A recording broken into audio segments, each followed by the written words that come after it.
Y bueno, nos quedamos en que ya vimos la parte de la historia universal, vimos cómo están actuando las cosas en la Guerra Fría, ya casi al borde de su terminación. Y ahora vamos a ver qué es lo que sucede en México. Pues en México, después de tener una serie de enfrentamientos bélicos, de estar siempre en pugna, de estar siempre peleándonos, de estar siempre en prácticamente un estado de guerra civil eterno, pues hay un señorcito que dice que la manera de que México va a salir de esta barbarie es a través de la cultura, es a través de la educación, es a través de los libros. Es un personaje bastante importante en toda la, ¿cómo se llama?, la historia mexicana contemporánea, y yo diría que hasta de toda la historia mexicana en general, que es el señor José Vasconcelos. Y vamos a ver el tema de la educación como el motor del país. ¿Por qué? Porque para esos años, más o menos para finales del 20, mediados del 20, ya principios del 30 también, existía un amplio analfabetismo en México. Prácticamente solamente el 20% de la población sabía leer y escribir en aquellos años, lo cual sí representaba algo pues bastante preocupante, porque pues no íbamos a poder salir del agujero en el que nos encontrábamos si no era a través de la educación. Entonces, ¿qué es lo que hace José Vasconcelos? Es un personaje oaxaqueño que es abogado de profesión, pero que siempre se preocupó por las cuestiones de la educación, sobre la cultura, sobre la esencia del ser mexicano también, y fueron de sus principales motores que lo impulsaron a crear una serie de políticas públicas, a crear una serie de estrategias también educativas para poder mejorar la calidad de la educación en el país. Entonces, se empieza a dar lo que se le denomina como una cruzada contra el analfabetismo. ¿Qué es lo que va a hacer este señor? Lo que va a hacer Vasconcelos es implementar muchos, por ejemplo, él implementa la Secretaría de Educación Pública, él crea la SEP, él se vuelve el primer secretario de Educación, también va a crear y edificar bibliotecas en muchas partes del país, va a empezar a repartir traducciones de obras clásicas, va a empezar a tener varios maestros rurales que van a las comunidades más recónditas del país y empiezan a enseñar a leer, empiezan a alfabetizar, y ellos lo que buscan principalmente es sacar a México del oscurantismo en donde se vivía. ¿Por qué? Porque la única razón, la única manera de que nosotros íbamos a poder salir de los problemas a los cuales nos acontecían era precisamente con los libros, con la cultura. Entonces este señor no solamente se preocupó por cosas de la educación, que sí fue principalmente su ideal principal, fue su fuerza motriz para sacar adelante sus políticas, el poder educar a la nación fue siempre el sueño de José Vasconcelos.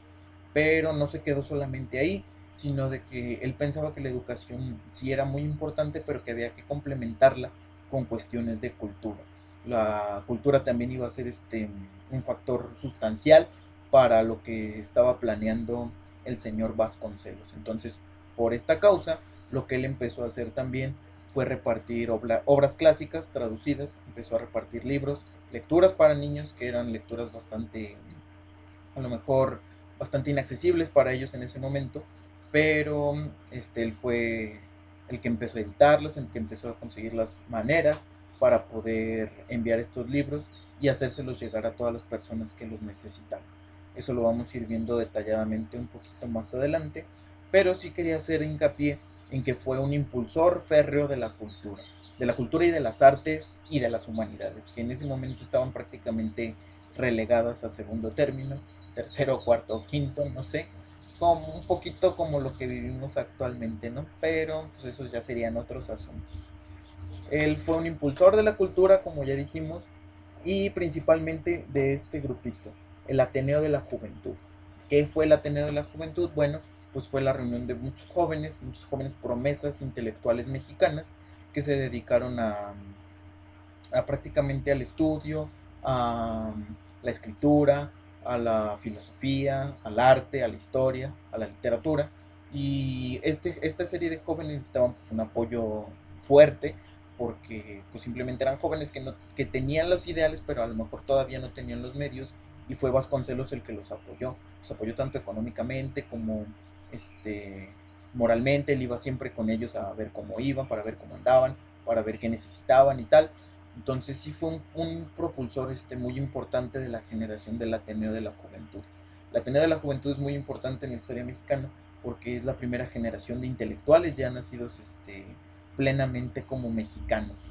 A lo mejor había otros intelectuales en el pasado, pero tenían alguna herencia a lo mejor hispana, o no eran considerados como tal. A lo mejor no son los primeros. A lo mejor los primeros podrían haber sido los modernistas mexicanos, de ahí de finales del siglo XIX, pero sí son una parte fundamental de la historia contemporánea mexicana. Autores tan representativos de México como lo son Alfonso Reyes, Julio Torri, Martín Luis Guzmán también creo que anduvo por ahí, Antonio Caso, todos estos intelectuales mexicanos, Saturnino Hernán, es que luego se me vienen así a la mente, así que ustedes disculpen. Todos estos intelectuales mexicanos eran pertenecientes al Ateneo de la Juventud y pues no hubieran podido verse a lo mejor tan apoyados si no hubiera sido por la intervención de Vasconcelos, que para ese momento ya era rector de la Universidad Nacional y también era, por ahí de esos años, secretario de Educación Pública.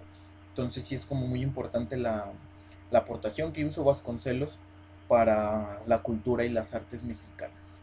Ahora, otra de las preocupaciones centrales que tuvo Vasconcelos fue la preocupación por la esencia de lo mexicano.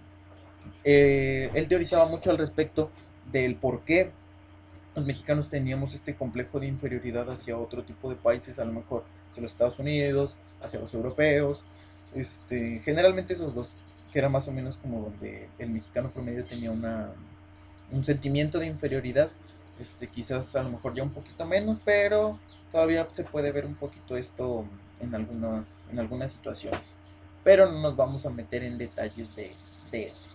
Entonces, lo que hace Vasconcelos es realmente pues decir y ver pues qué onda, ¿no? Qué onda con la esencia de lo mexicano y decir que somos la raza cósmica prácticamente, que somos los herederos de una cultura totalmente diferente y pues que debemos sentir un orgullo nacional por ser mestizos, por no ser ni de una cosa ni de otra, sino una raza totalmente diferente. Él la llama precisamente la raza cósmica. Entonces sí se preocupó mucho, esto se puede ver en su libro de El Ulises Criollo, que es más o menos una buena reflexión acerca de lo que es el ser mexicano, ¿no? Ya tiempo después también lo retomaría Octavio Paz y tal, pero eso ya va por otro tenor.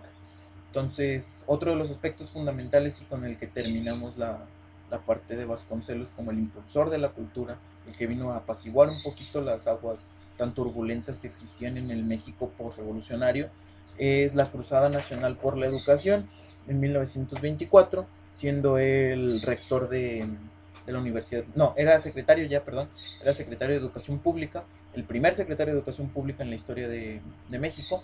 Él era él hace esta cruzada nacional por la educación, que es básicamente es construir escuelas, construir bibliotecas, llenar las bibliotecas de libros clásicos, de libros que serían imprescindibles para la formación de una persona como en sus aras de ser intelectual.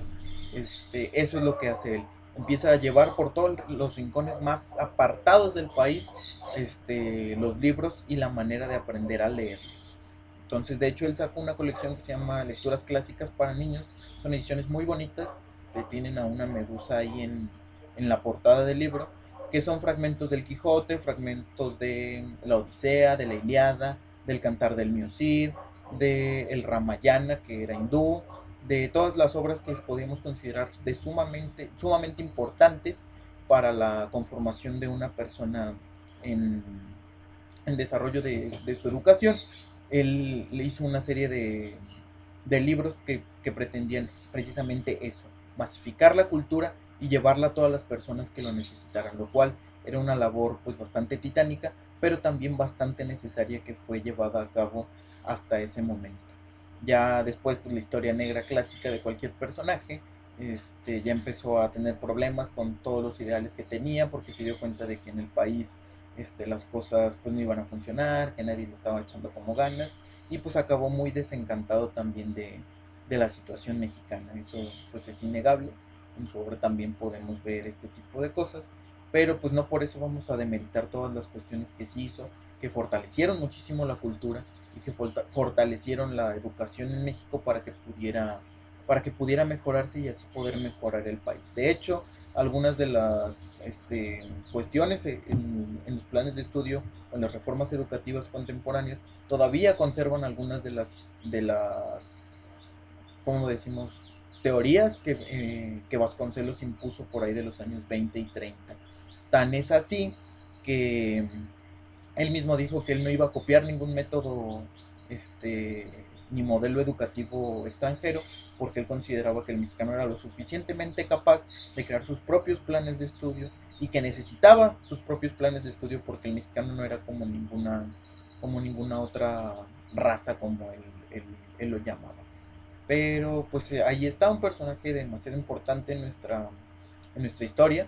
Y de hecho ahí como chisme, sus libros son ahorita muy, muy valiosos. A lo mejor alguno de ustedes tiene en sus bibliotecas o en alguna biblioteca de algún tío, de sus abuelitos, de mis abuelos, no sé. Los libros editados por la UNAM son unos libros gruesos, así verde olivo. Hasta abajo tienen el loguito de la UNAM. Y generalmente son los diálogos platónicos o las tragedias de Sófocles o de Eurípides, o también están la Ilíada y la Odisea. Son prácticamente los que se editaron más de ese momento. Entonces, pues, a lo mejor como dato curioso, ¿no? Échenle una ojeada a las bibliotecas de sus familiares y a lo mejor y ahí encuentran alguna jochita de las vasconcelianas. Pero yo les mostraría uno, pero yo nunca he conseguido un libro de esos. Entonces, pues ahí sí se las debo. Pero pues la imagen está en la presentación. Y pues nada, esto sería todo por nuestra sesión de hoy. Muchas gracias por estar aquí aguantando como los valientes en las clases virtuales. Se los agradezco mucho. Gracias por su atención. Y pues nada, nos vemos la siguiente semana y mucha suerte en sus trabajos, en sus casas. Y no se olviden que se deben de seguir cuidando. Nos vemos la semana próxima.